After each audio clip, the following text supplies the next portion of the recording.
Did George Washington's early life predict his future as the first US president? This question has piqued the curiosity of many historians who have attempted to sketch a portrait of the man before he became a legend. George Washington was born in the year 1732 in the rural environs of Westmoreland County, Virginia. His family, the Washingtons, were moderately prosperous planters who worked tirelessly to cultivate their land. George's early years were spent amidst these rustic landscapes where he developed an appreciation for the outdoors and an understanding of the hard work that goes into nurturing the soil. His upbringing was far from luxurious, but it was steeped in values that would shape his character. His father, Augustine Washington, instilled in him a strong sense of responsibility, integrity, and the importance of public service. His mother, Mary Ball Washington, taught him the virtues of humility and perseverance. These lessons would form the bedrock of his leadership style in the years to come. Education was a key facet of young George's life.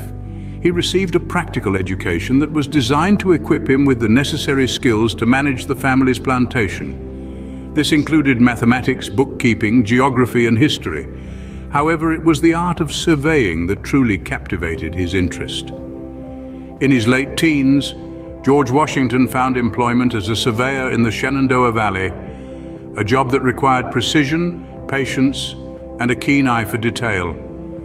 It was here that he learned to navigate the wilderness, assess the value of land, and interact with a diverse range of people. These experiences honed his leadership skills and fueled his ambition to rise in society. So, as an ambitious young man with a strong sense of duty, George Washington took his first steps towards an extraordinary future. Little did he know then that his path would lead him to become the first president of the United States, a role he would define with his strong character and indomitable spirit. How did a young surveyor become a Revolutionary War hero, you might ask? Well, George Washington's journey from a simple land surveyor to a military leader was not a leap, but a series of deliberate steps. In his early 20s, Washington entered the military as a major in the Virginia militia. His first taste of military action came during the French and Indian War, a conflict that saw British colonies clashing with French forces and their Native American allies. Washington's role in this war was significant, as he led troops into battles and learned valuable lessons about warfare and leadership. Gradually, Washington rose through the ranks and his reputation grew. He was a man of courage and determination, qualities that would serve him well in the years to come. He had a mind for strategy and a heart for his men, earning their trust and respect. When the Revolutionary War erupted, Washington was chosen to command the Continental Army. This was no small task. The army was underfunded, undertrained, and often outnumbered. Yet Washington was undeterred. He led his troops with a combination of innovative strategies and sheer willpower. He faced challenges head-on, whether it was the harsh winter at Valley Forge or the superior British forces. The turning point came at Yorktown. Here, Washington showcased his military prowess, leading his troops to a decisive victory that marked the end of major fighting in the Revolutionary War. It was a moment that solidified Washington's place as a military hero and a leader of men. With the Revolutionary War won, George Washington had secured his place in history. But his story was far from over. His military career was just one chapter in a life that would continue to shape the United States and leave a lasting legacy. But that, dear listeners, is a tale for another time. What does it take to shape a new nation from the ground up? This was the monumental task that fell upon the shoulders of George Washington, a man whose leadership had already been proven in the crucible of revolution. Following the Revolutionary War, Washington was called upon once again to lead, this time in the Constitutional Convention. It was here in Philadelphia in the summer of 1787 that the newly independent states would hammer out the framework for their government. Washington's task was not an easy one. He had to navigate the competing interests of 13 separate entities, each with their own vision for the future of the nation.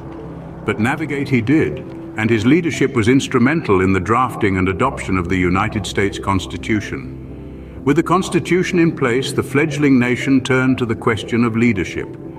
Who better to serve as the first President of the United States than the man who had already led them to victory in war and through the delicate process of nation building? Washington was unanimously elected to the presidency not once but twice, serving 2 terms from 1789 to 1797. As president, Washington focused on creating a strong national government.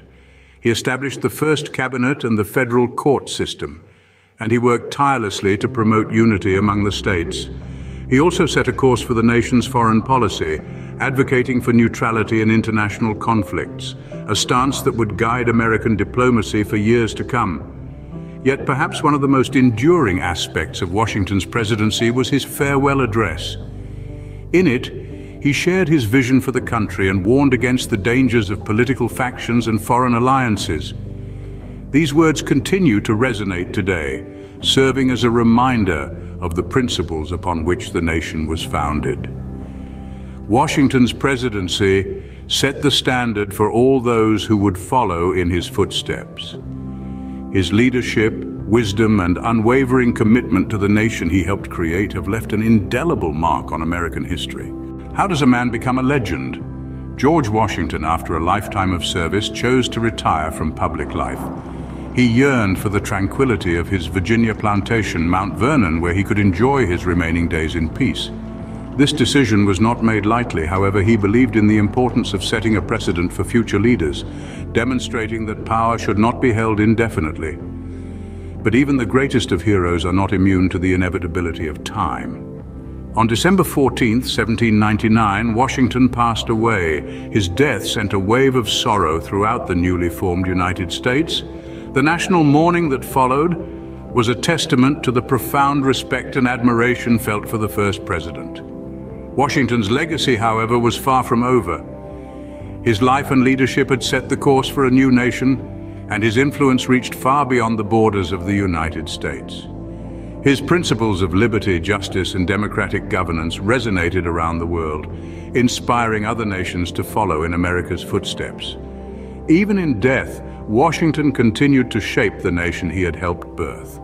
The principles he stood for, the precedents he set, and the decisions he made during his presidency have guided every successor who has occupied the Oval Office. His vision of a free and democratic nation became the bedrock of the American dream. His legacy is not just in the pages of history books or the annals of American government. It is in the spirit of the United States, in its commitment to freedom, equality, and justice. It is in the hearts of the American people who strive to uphold the ideals he championed. George Washington's influence is still palpable today. His image graces our currency, his name adorns cities, states, and universities, and his ideals underpin the American ethos. He was not just a man, but a symbol of what it means to be an American. George Washington, a man of character, courage, and conviction, left an indelible mark on the world. His life and legacy continue to inspire us today.